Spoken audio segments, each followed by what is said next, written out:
Ahok, Ahok, Ahok, Ahok. Tenang dulu. Saya nggak punya bakat kampanye teriak-teriak kita di yang saya hormati Pak Basara, banding semua Ahoker, termasuk para ketua relawan ya, calon caleg semua. Selamat siang, salam sejahtera semua. Saya langsung aja, saya mau jelaskan begini. Jika saya tidak berdiri untuk kebenaran, tidak berdiri untuk keadilan, tidak berdiri untuk kejujuran dan pri kemanusiaan, saya tidak layak disebut Ahoker. Ini dasar dulu. Jadi siapapun saudara di sini, kenapa jadi Ahoker? Karena kita berdiri memperjuangkan apa itu kebenaran, apa itu keadilan, apa itu kejujuran, apa itu kemanusiaan. Ini dasar kita. Itu yang selalu Ibu Mega sampai pada saya, mohon maaf kalau yang partai beda. Saya perlu cerita begini. Orang bilang saya ini goblok ikut Ibu Megawati. Ngapain ikut nenek-nenek katanya? Kalau mau ikut pemenang dong, presiden dong, berkuasa dong. Saya dari Kokut jadi dirut ini. Kalau dirut dapat gajinya 100%, sekarang saya cuma dapat 45%. Bonusnya juga sama. Habis dirut, kalau ini menang satu putaran, mungkin Maret reshuffle menteri ini. Menteri ini. Jadi apalagi dibilang anak-anakmu masih kecil. Ini teman telepon saya nih. Jangan naif, jangan bodoh. Ini kan teman baik. Makanya bagi saya sama seperti Ahoker.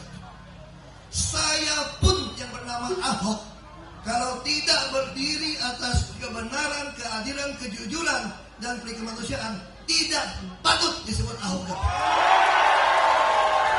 Ini dasar kita. Makanya sama bagi saya hidup ini mau jadi kaya raya, tapi membiarkan rakyat hanya mendapat bantuan sosial, bukan keadilan sosial. Negara ini didirikan dengan jelas oleh proklamator untuk mewujudkan keadilan sosial bagi seluruh rakyat Indonesia, bukan mewujudkan bantuan sosial. Bantuan sosial itu hanya di zaman kerajaan, ketika rakyat harus minta belas kasihan raja. Raja menentukan siapa yang perlu dikasihani. Republik ini milik kita semua. Kita berhak setiap sen pajak kita bayar. Ini punya kita. Nah, saya perlu cerita sedikit soal Ibu Megawati. Saya ya kiri kanan oke ya. Orang boleh tanya, kenapa baru mundur? Saya dari pertama sudah mau mundur. Saya lapor sama ibu, ini kan udah Pak Ganjar nih, udah pasti nih. Jadi saya mundur cerita ke belakang. Saya berarti ikut kampanye Bu. Kita fight Bu, walaupun secara teori kita nggak berkuasa. Fight. Lalu ibu bilang ini, jangan. Pak Ahok ditugaskan jaga Pertamina. Nanti saya akan jelaskan kalimat ditugaskan. Jaga Pertamina. Wah, iya juga ya. Ini kalau belum RUPS, rapat umum pemegang saham, saya tahun ini ingin semua perjanjian itu masuk dalam key performance index itu apa? Indeks kinerja. Harus masuk dalam RUPS. Termasuk rencana kerja tahunan harus masuk ke RUPS. Tahun ini saya meminta direksi minimal 50% harus dipotong semua anggaran pengadaan barang. Lalu mereka tawar-menawar 46 deh. Kenapa? Takut nggak capai 50, potong bonus semua. Termasuk bonus saya dipotong. Ini mesti potong bonus. Lalu karena ibu tugaskan saya menjaga Pertamina 4 tahun saya jaga. Sampai tahun lalu belum diaudit.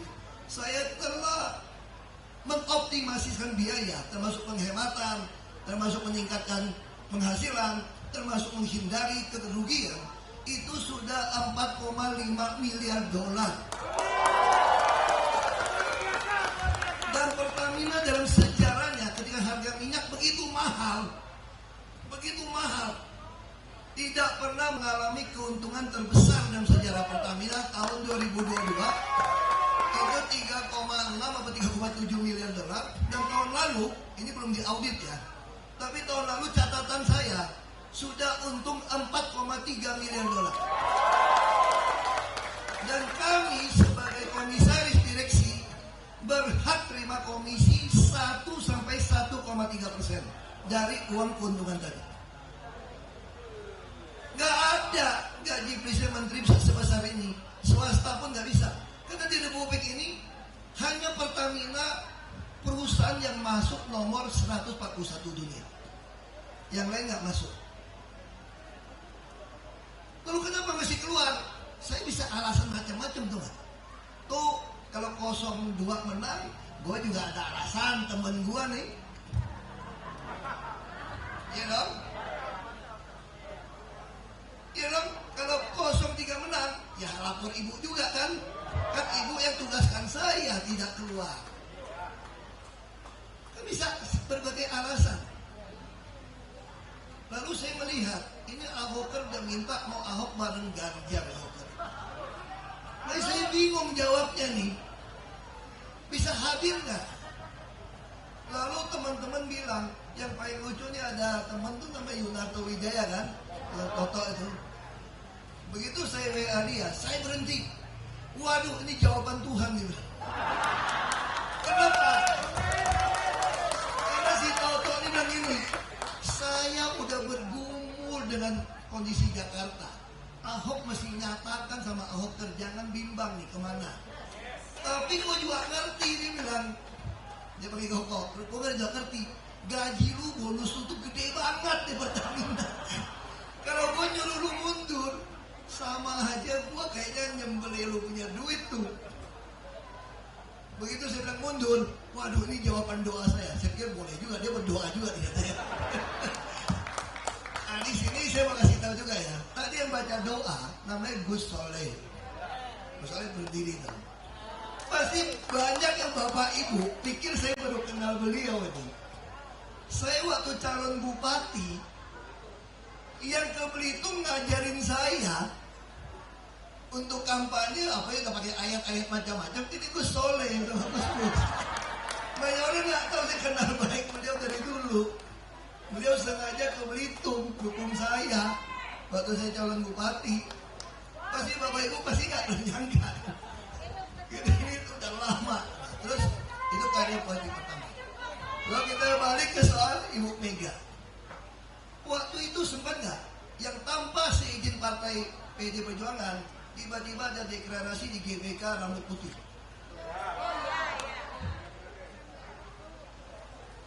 Saya kan yang mesti nyampaikan ke ibu, ibu kenapa nahan-nahan? Bagus dong orang keluarkan Ganjar dulu. Lalu ibu bilang, Pak Ahok, partai kita itu sudah memutuskan memberikan hak prerogatif kepada ketua umum untuk menentukan siapa calon presiden. Dan saya sudah jelas menyampaikan di Rakernas, PDI Perjuangan akan mencalonkan kader terbaiknya. Jadi buat apa buru-buru diserang. Justru yang cepat mendeklarasi itu sudah pengen supaya jadi berantakan tuh gak? Tapi ketika saya tanya nih, ini dulu bapak ibu ketahui nih, yang suka nyela-nyela Ibu Mega. Gue saya bela Ibu Mega karena seumur sama mak saya ya, bukan ya? Karena mirip mak saya juga ada tai lalat ya, bukan ya? Ini karena kita sama-sama berdiri dengan ideologi yang sama. Terus saya dengar nih, mulai gosip nih, Ibu Mega mau paksa Mbak Puan yang jadi, nggak mau Mas Ganjar. Wah, pada marah semua nih. Saya juga kan emosi juga orangnya kan. Datang ketemu ibu, aku ngomong sama ibu, saya paling cuek lah. Bu, saya tahu nih kenapa Mas Ganjar ditahan-tahan gitu. Kenapa? Pengen Mbak Puan kan? ini nih. Tahu nggak Ibu jawab apa? Salah apa kalau Mbak Puan mau jadi presiden? Salah apa? Waduh, gawat nih. Salah ngomong nih saya pikir. Terus kata Ibu Mega, saya menyiapkan anak saya dari kecil. Di zaman yang lawan Orde Baru, Mbak Puan udah diikutkan. Tapi Mas Prananda itu saya taruh tidak terlibat eksekutif legislatif. Karena untuk mengelola partai, Ibu dengan baik membagi anak-anaknya. Maka Ibu bilang jangan adu domba anak-anak saya lebih tahu. Lalu bilang apa? Kata Ibu, saya menyiapkan Mbak Puan sampai menteri, sampai sekarang ketua DPR. Kenapa tidak boleh jadi presiden seperti Pak Ahok? Saya kenapa nggak mau dukung si A gitu kan? Karena dia nggak pengalaman. Ngurus negara ini minimal Anda pernah di DPR RI. Kalau seperti Pak Ahok ini lengkap, paling lengkap. Sama juga menyiapkan Mbak Puan. Aku udah pikir ini gawat, ini salah ngomong, ini gawat ini. Ternyata Ibu bela Mbak Puan habis ini.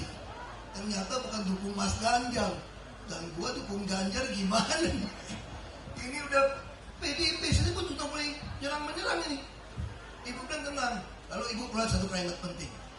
Pak Ahok, kenapa negara ini waktu kita dirikan memutuskan menyerahkan kekuasaan itu sebetulnya peran plus 1 apa? Partai politik.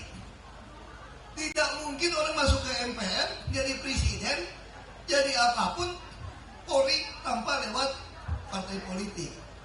Makanya Bung Karno bilang kan, kalau saya kalimatnya salah. Kalau Pak Basara udah tulis buku, saya udah baca bukunya juga. Dari Flores surat-surat. Saya kebetulan beruntung. Kenapa beruntung? Saya dikasih kuliah 2 tahun di Makobrimob. Terus ada cuti semester 3,5 bulan.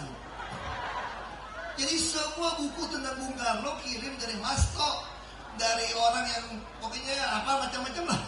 Mau revolusi belum selesai, mau dari Pak Ahmad Basara bukunya, semua saya selesai baca. Karena di dalam itu tidak perlu hadir kekawinan, kehajatan macam-macam, nggak perlu. Ya kan, orang yang meninggal aja nggak perlu datang, nggak ada yang marah kok. Terus nggak perlu balas WA, nggak perlu juga kan. Terus bisa tidur siang, oh pengen enak deh kuliah di Mako waktu itu. Lebih sehat kan?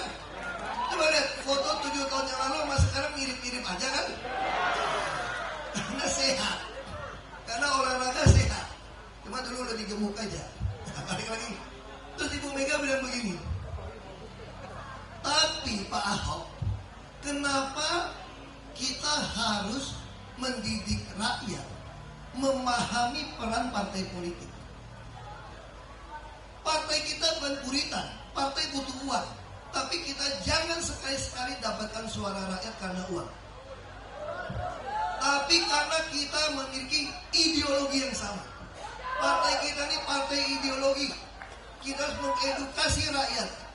Untuk apa negara didirikan? Jadi artinya apa kata Ibu? Saya kalau disuruh pilih Pak Ahok, mau presiden sama ada menang pemilu partai, itu kita pilih dua-duanya kan? Tapi kalau tidak bisa Pak Ahok, kita pilih partai yang menang. Loh, kenapa Bu? Presiden paling lama 10 tahun. Partai ini ratusan tahun. Karena ini bicara ideologi. Kalau Ibu bilang begini, kalau Mbak Puan tidak dikehendaki oleh rakyat, apakah saya mau menghancurkan hati kader-kader partai kita? Tidak mungkin.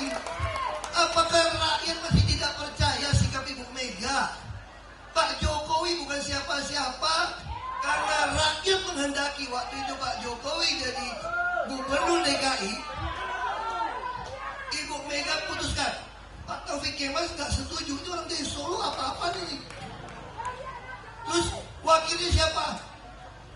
Maunya Pak Jokowi itu Deddy Miswar, biar ke Betawi yang udah bikin surat nih. Sama mau masukin 2 nama Sandiaga Uno. Tapi Pak Jokowi bilang jangan masukin Ahok aja.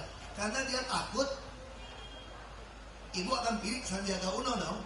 Kalau masukin Ahok kan, nah ini kan ada Cina-Cina, asing-asing, kafir-kafirnya nih. Kalau pilih Ahok pasti kalah. Ini ibu kota bos, ibu kota. 50% plus 1, gak beda dengan Pilpres ini. Tapi ibu putuskan apa? Jokowi Ahok. Ini ada yang isu gini, saya gak punya bukti ya. Sampai komentar begini, ya apes gua dapat wakil gua.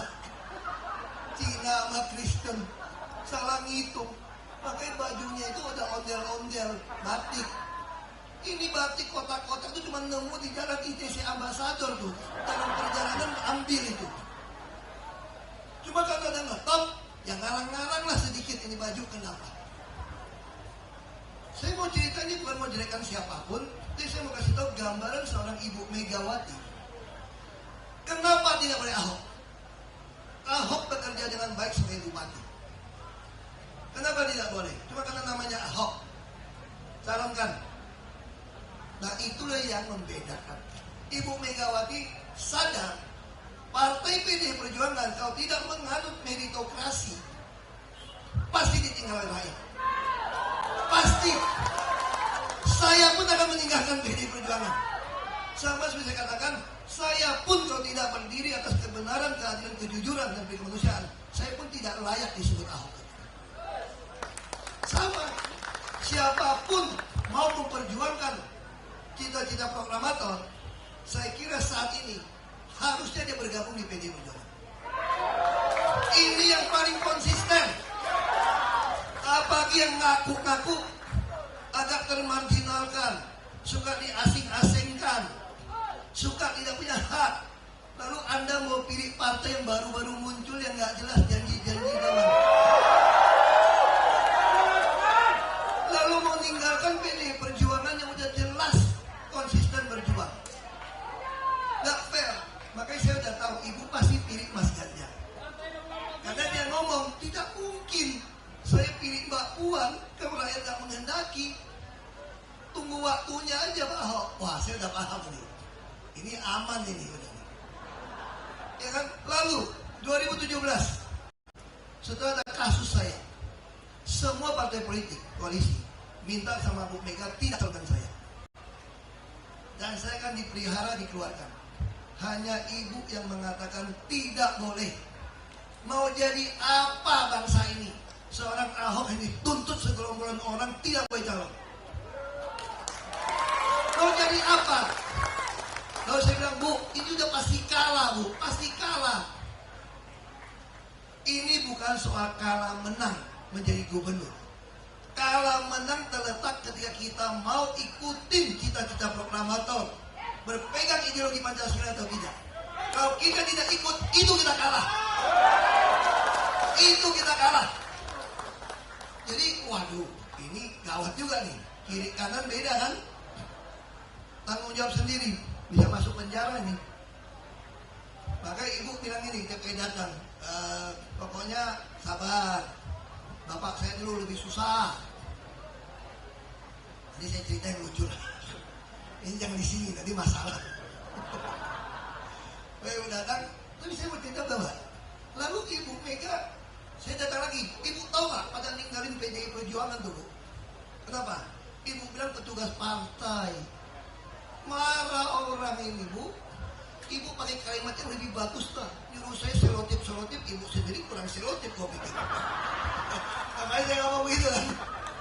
Kalau semalam saya candain, ibu juga perlu selotip nih lama-lama awalnya semalam. Lalu saya ingin tahu, kan fakta loh, pada marah nih tinggalkan PDI Perjuangan karena ibu bilang petugas partai. Seolah-olah yang bukan petugas lebih bagus. Ibu udah bilang kalau partai politik melakukan kesalahan, itu pasti dihukum rakyat. Jadi akhirnya ibu bilang begini, saya ini pun petugas partai Pak Ahok. Pak Ahok juga petugas partai. Wah, aku kurang terima. Nah, terus ibu bilang gini loh Pak. Ini bicara bahasa Indonesia dulu ya. Ini kan ada simpatisan. Lalu ambil KTA. Jadi KTA, lalu kaderisasi masuk sekolah partai. Setelah jadi, ditugaskan di eksekutif, legislatif, atau struktur partai. Jadi kalau ditugaskan namanya apa Pak Ahok? Ya petugas. Ya petugas. Tapi kan saya balik lagi kaitan dengan Pak Ahok. Saya pernah nggak tugaskan Pak Ahok jadi gubernur untuk mencuri uang rakyat, untuk menipu rakyat, untuk tidak membantu rakyat? Kan tidak kan? Tugasnya pada Pak Ahok jelas, membantu orang miskin dan membutuhkan pertolongan, mewujudkan keadilan sosial, jaga uang rakyat jangan dicuri. Dibilang anjing Ahok, memang uang anjing ditugaskan jaga duit rakyat. Bukan memang uang anjing, jangan saja ditugaskan. Nah pertanyaannya Bapak Ibu, kenapa lalu Bapak Ibu nggak suka, tidak mau pilih saya karena saya petugas partai? Saya memang petugas kok. Yang lebih cilaka itu, kalau melagak jadi petugas, kemudian gue bikin partai, mau ngambil partainya yang tugasin. Itu yang nggak boleh. Iya kan? Nah sama juga, kita berisik. Kenapa kita bilang ini harus diperjuangkan?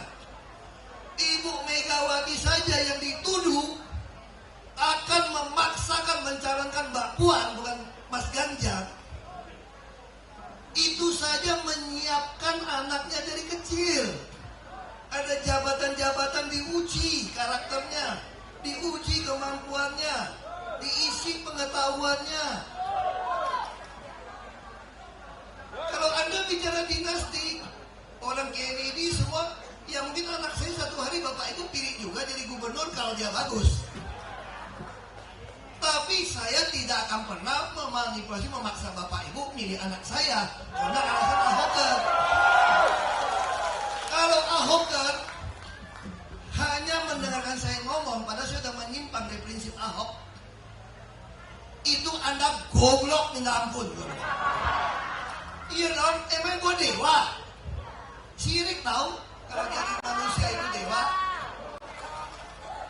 Itu sirik. Lu jangan aneh-aneh lu, gue bilang.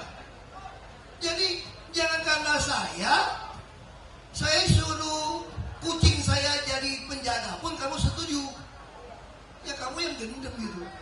Goblok gue bilang. Makanya saya bilang sederhana bagi saya, Ahok. Sekalipun saya, kalau sudah tidak sesuai dengan prinsip seorang Ahok, tinggalkan. Tinggalkan. Kita bukan takut kepada orang, bukan takut pada partai politik. Kita hanya takut pada Tuhan. Siapapun pemimpin negeri ini, siapapun dipercayakan jadi ketua umum partai, kalau dia tidak takut akan Tuhan, tidak berpegang pada sumpah jabatan, kita tinggalkan. Kita tinggalkan, tidak ada urusan. Nah ini yang saya mau sampaikan di sini. Pertanyaannya kenapa saya mundurnya kok telat tadi kan? Itu ternyata Menteri BUMN mundurin tuh RUPS-nya. Gawat ini. Waduh, ini mundur. Ini Ahoker mau kumpul tanggal 4 ini mepet bener ini. Saya udah bingung ini. Saya udah kasih tahu sekretaris saya, tolong semua yang di ruangan ini difoto, ruangan komut saya. Semua souvenir dari keliling-keliling ketemu perusahaan minyak itu diserahkan resmi kepada kantor. Karena kok dari Petronas itu ditulis lapis emas 24 karat semua. Itu souvenir itu lapis. Saya nggak bawa pulang, ada yang bawa pulang kan cilaka kan. Foto serah terima. Kenapa Pak? Semua berlaku curiga tuh. Saya selalu bilang sama orang Pertamina, saya mau RKP KPI jelas tahun ini. Procurement mesti jelas. Karena saya tidak lama di sini lagi. Wah jangan Pak, ada yang nangis. Jangan Pak. Saya bilang, saya juga nangis kalau bayangin duit gua sama bonus. Kalau mau dipikirin ya. Dari Cipras nyenggol-nyenggol, hilang duit bonus lu ya. Minimal lu gak bisa minta duit sama gua. Lu udah tahu gua kan duit. Mau minta balik lu. Mau minta balik lu gak boleh. Iya kan? Jadi, tapi kenapa kita harus keluar? Karena negeri ini betul-betul genting. Ibu Mega mengatakan, Pak Ahok, soal 3 periode, kalau orang jahat yang memimpin negeri ini, Presiden Indonesia itu sangat berkuasa. Saya saja waktu jadi presiden, pertama kali pilpres, kalau saya mau curang, saya yang jadi presiden, kata Ibu Mega. Kenapa saya tidak lakukan itu Pak Ahok? Saya berkuasa. Polisi semua di bawah saya, jaksa di bawah saya, menentukan KPU semua saya, pengadaan semua komputer saya. Sampai bawah bisa saya bisa pakai uang APBD, APBN. Belum lagi saya punya banyak bupati, wali kota, gubernur. Saya tidak mau demokrasi terbunuh. Saya tidak mau reformasi kita gagal. Kita berjuang dengan darah, dengan air mata, supaya presiden tidak seumur hidup. Hanya 2 periode. Kenapa sekarang kita mau ubah? Pak Ahok percaya sama saya. Istana itu banyak makhluk-makhluk roh apa katanya. Kenapa? Karena begitu masuk ke sana, kalau nggak hati-hati bisa lupa. Kata beliau. Saya sudah ngalamin ayah saya, bapak saya. Dulu, kalau saya mau tunjuk-tunjuk, itu banyak sekali penjilat-penjilat pantat bapak saya. Suruh jilat pantat pun mau. Tapi begitu bapak saya jatuh, kasih seumur hidup. Begitu jatuh, 1 orang pun nggak pernah kelihatan lagi. Jadi hati-hati. Jadi kita jangan mau dibohongin orang dengan bantuan-bantuan. Saya kira Ahok terkumpul di sini. Saya suka bicara sama orang mau main politik. Kenapa saya nggak suka bagi baju? Saya nggak suka bagi sembako, nggak suka bagi uang. Karena uang saya, sembako saya nggak cukup buat bagi-bagi. Iya dong. Kalau ada 100 orang, saya hanya mampu bagi 50 atau bagi 30, yang 70 akan iri. Saya hanya pengen duduk. Begitu saya duduk, gara-gara ada 50 orang yang saya bagi, saya duduklah jadi pejabat. Lalu gimana supaya bisa duduk lagi 5 tahun? Saya mulai berpikir, kali ini mesti baginya 75 orang atau 80 orang. Itu namanya membodohi rakyat. Saya dari awal berpolitik, saya selalu katakan, dari zaman di Belitung, kalau Anda mau pilih, saya pilih. Karena nilai saya kasih kesempatan memperjuangkan hak Anda, anak cucu Anda. Saya jamin tidak curi uang Anda. Saya jamin saya akan gunakan waktu saya penuh untuk Anda. Tapi kalau Anda lebih suka yang bagi-bagi, silakan. Saya berterima kasih sama Tuhan karena ternyata Tuhan tidak kasih saya mimpin orang gendut kayak kalian. Saya masih bisa punya waktu lebih banyak. Emangnya jadi pejabat enak? Yang enak itu kalau jadi dirut BUMN bos, itu enak. Lebih enak lagi jadi komut. Kenapa komut lebih enak? Karena kok jadi menteri pun gak enak. Gak ada duit, gak ada waktu. Itu saya bilang, gak cukup duitnya buat saya. Kalau jadi dirut, banyak duit, gak ada waktu. Yang enak komut, banyak duit, banyak waktu. Saya pikir, teman saya bilang, wah senang Ahok udah berhenti. Bagus Ahok berhenti. Punya waktu sama kita. Waduh, saya bilang sama istri saya, pulang sampai malam kan, capek ya. Saya bilang, nggak capek buat dia. Kalau kita lagi berjuang tuh ada yang capek nggak? Ada yang capek nggak? Itu artinya saudara mengikuti nuraninya. Kalau kita bekerja berjuang dengan nurani kita, nggak ada capek. Pasti semangat. Nah itu yang saya sampaikan. Sekali lagi, saya berharap ini pertama kali Pilpres dengan pemilu bareng. Kalau Ahok kan mau dengarkan saya, tolong pilih PDI Perjuangan. Karena tolong pilih DPD yang wakil dari PDI Perjuangan. Kenapa? Karena kita butuh suara mendukung Presiden Pak Ganjar waktu terpilih. Ini bareng, tolong. Ini yang saya minta. Jangan mau dibodohin orang. Lalu kalau pada brengsek, korup, salah lu nggak mau jadi caleg kok, nggak mau ikut jadi kader. Kalau lu merasa dia brengsek, ya lu gantiin dong. Lu gantiin. Nah itu yang lu kenapa nggak berani? Kalau mau berani, saya dulu juga penakut kok. Orang tanya kenapa baru keluar? Saya bilang ini kesempatan. Kita waktu reformasi dulu, saya sakit, takut. Ada duit dikit takut dulu. Nggak berani berjuang karena lawan Orde Baru takut. Kita selalu takut lawan penguasa, lawan oknum aparat takut. Tapi saya bilang kali ini kalau kita tidak tidak akan lagi terulang kesempatan yang sama. Mungkin kita mesti tunggu 20 tahun, 30 tahun, masa Orde Baru kembali mungkin nanti. Jadi sekali lagi, lawan!